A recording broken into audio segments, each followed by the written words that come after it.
Hey guys, welcome to another Reaper blog tutorial. I recently did a mix of a very funky song with lots of like funk guitar and horns. It was a lot of fun. The way it was tracked was live off the floor, so there's a lot of kind of unique challenges to that. And so let's look at some of the tips and tricks that I used to get through this mix.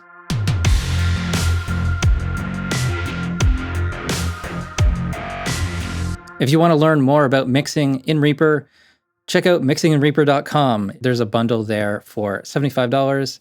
Use the code IWatchTheVideo during the month of September and you'll get $20 off. In this course, I go through different songs using Reaper stock plugins, a lot of my favorite plugins, all my favorite tips and tricks for working efficiently and quickly, and most of all, getting a great mix. So check out my courses at mixinginreaper.com. Use the code IWatchTheVideo. All right, so let's start off with listening to a little bit of the song just to get an idea of how it sounds. With the truth, she wants to know the body of her youth.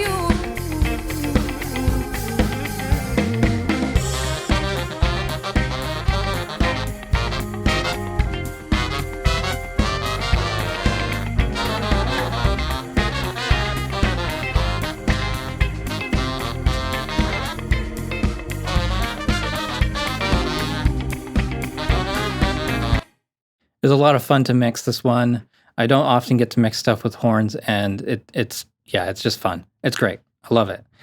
Okay, so this was tracked live off the floor, so there's a lot of bleed.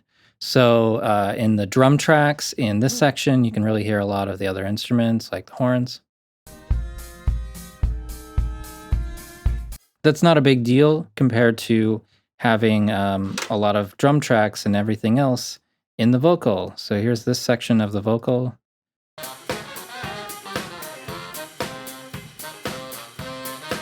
Yeah, that's the vocal mic. So something needs to be done there. I basically took care of that with volume automation. Pretty simple in that section of the song, but there's other times where it's more of a problem. All right, so let's look at some other things in this mix. First thing I wanted to show you is with the toms. So these tom tracks have a lot of bleed on them, which is fine because for the most part we can just trim that out and get rid of it. So here's what those tom tracks sound like. I'll bypass the plugins.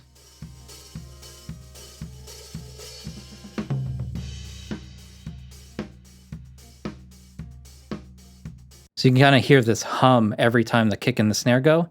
You can kind of gate that out, but not really. What I actually did was using REAPER on here. Let me try to resize these so you can see everything. And I'm using parameter modulation to automatically move the low pass filter or the high cut so that the cymbals get cut off. So here's how that sounds.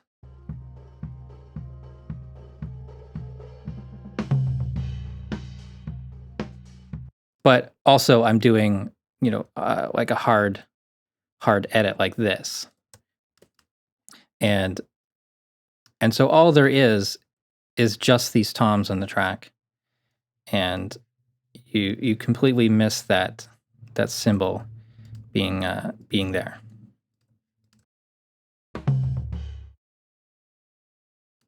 So yeah, so in the mix it sounds more like this. And you don't get any of those weird sounding cymbals, the off axis, or cymbals that just kind of jump up for a moment in the wrong track, that sort of thing.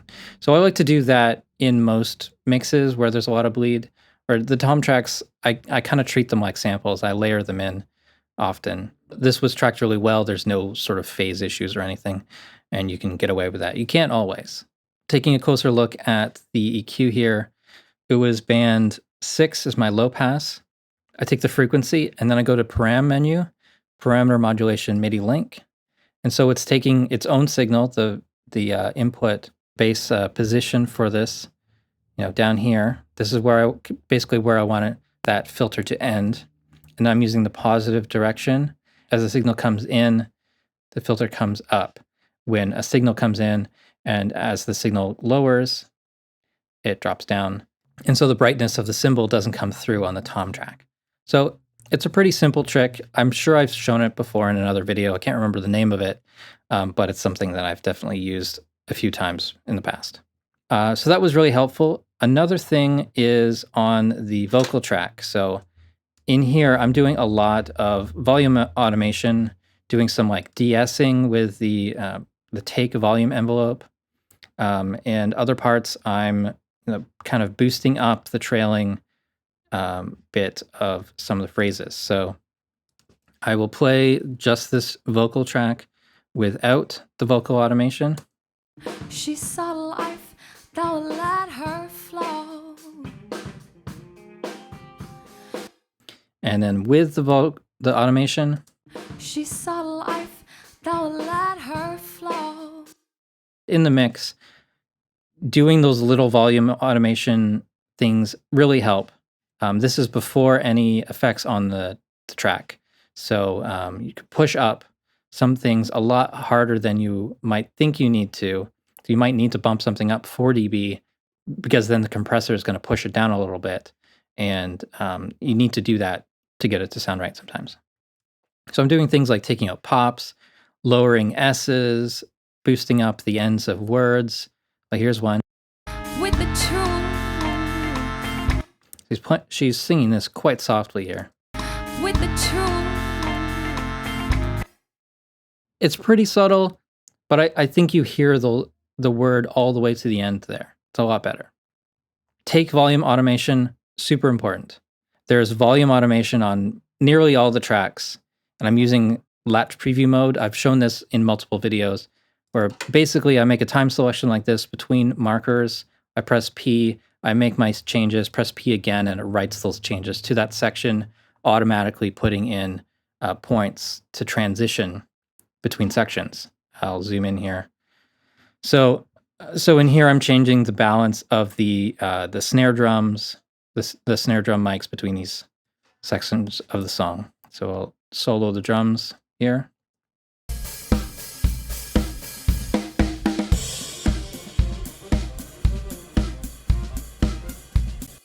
So let's look at just the drum tracks and watch the snare mic.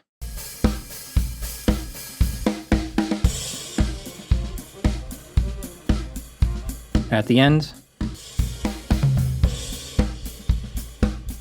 it's kind of a subtle effect. You don't really notice it all that much, but it's much better than having it stay completely the same all the way through. And so I like having maybe the snare bottom mic comes up, so there's a little bit crispy in different sections. Or in the electric guitars, I'm changing the balance of the two mics in a couple sections. So here's the guitar. Compare that to here.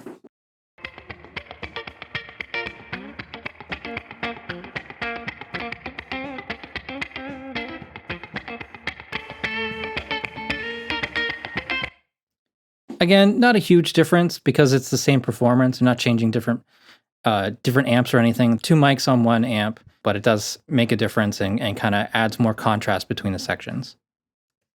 All right, so going back to the vocals, but still on the focus of automation, there's a couple parts in the vocal where the EQ was changing based on how she was up against the mic, like if she was closer or farther away, and the tone would change, and to me, it was getting distracting. So I will show you the EQ here.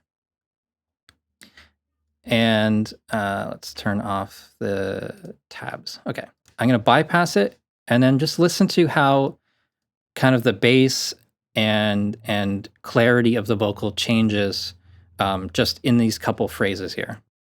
The music overtook her. It was a long road, there was no end in sight. She tried with all her might. The tone of the voice changes. And I don't think it's a different take, but it's like the same sort of thing you would get mixing and matching different takes. The bleed stays the same, so I'm pretty sure it's not. Anyways, so I've got the EQ, a couple points on the EQ automated to address those volume changes or the tone changes there. The music overtook her. It was a long road, there was no end in sight. She tried with all her might. There was no end in sight. Through the I'm not making big changes there, but it seems more steady all the way through. I find especially in here, I'm doing minus 1.6 compared to here, which is at 0. Don't be afraid of automating the EQ on the vocal if you need to compensate for proximity effect or off axis, whatever you need to do. So there's a bunch there and a couple other spots in the song where I needed to do that. Again, I'm automating that in the exact same way as I automate the volume. I make a time selection, I find the perfect spot, and then I print those changes to that time selection. My processing on this was pretty simple overall, pretty straightforward. I'm using EQ and compression most. A couple different compressors. I've got the Event Horizon Limiter, Re-X Comp, I've got Recomp. I'm using some mid-side EQ on the overheads. So I'm using a normal EQ here, then I'm going into a mid-side encoder, got my mid EQ, my side EQ, and then another mid-side decoder, bring it back to stereo. And so here's how that sounds. I'll just bypass this EQ.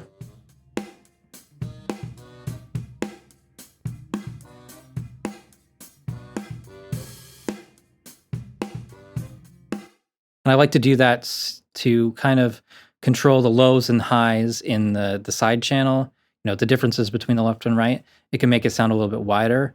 And also using the mid EQ, I can kind of notch out a little bit of the tone of the kick or the snare, or, you know, if there's too much hi-hat in there, I can kind of knock that out a little bit. And then sort of the close mics can kind of take over. So yeah. It's not something you need to do on every mix, but it's something that I just have it like templated, so it's really easy to add into my project. I will show you one effect called Nonlinear Processor. This is one of the Reaper stock effects. It's saturation, you know, something like a console or a tape emulation, you know, some sort of analog processing on the mix, and I'm using that on all the buses. So if I go to all bus view, can see here that I've got this plugin last in the chain in each of these tracks. I'm going to go into the project media effects bay, and I will turn this on and off, and that's going to bypass those on every track. And let's hear this section. blossoming, she found her way across the mountains. Beyond the high peak, she found love to keep. Every Thursday night, every time the music overtook her, she'd lose all sense of time. Working on a soul groove, working on a night moves, working on a bad move. So there's a volume difference, but also it feels thicker. Everything kind of glues together a little bit more. Bottom end fills out. It's also more clear. So it's just a simple effect, but it works really well. And so that's all the tips and tricks that I want to share in this video. There's a lot more. I could go through every single track, but you know, if you've seen my mixing videos, you kind of know how I approach things already. And speaking of which, on my website, mixinginreaper.com, you can get the bundle. Instead of $75, you can get it for $55. Use the code IWatchedTheVideo. Once again, that is code IWatchedTheVideo to get $20 off the Mixing in Reaper course bundle at mixinginreaper.com. And that's it for this video. Thank you so much for watching. Please subscribe to the channel if you haven't already. Follow me on Facebook and Twitter. Support the Reaper blog through Patreon, and visit reaperblog.net for a lot more tutorials.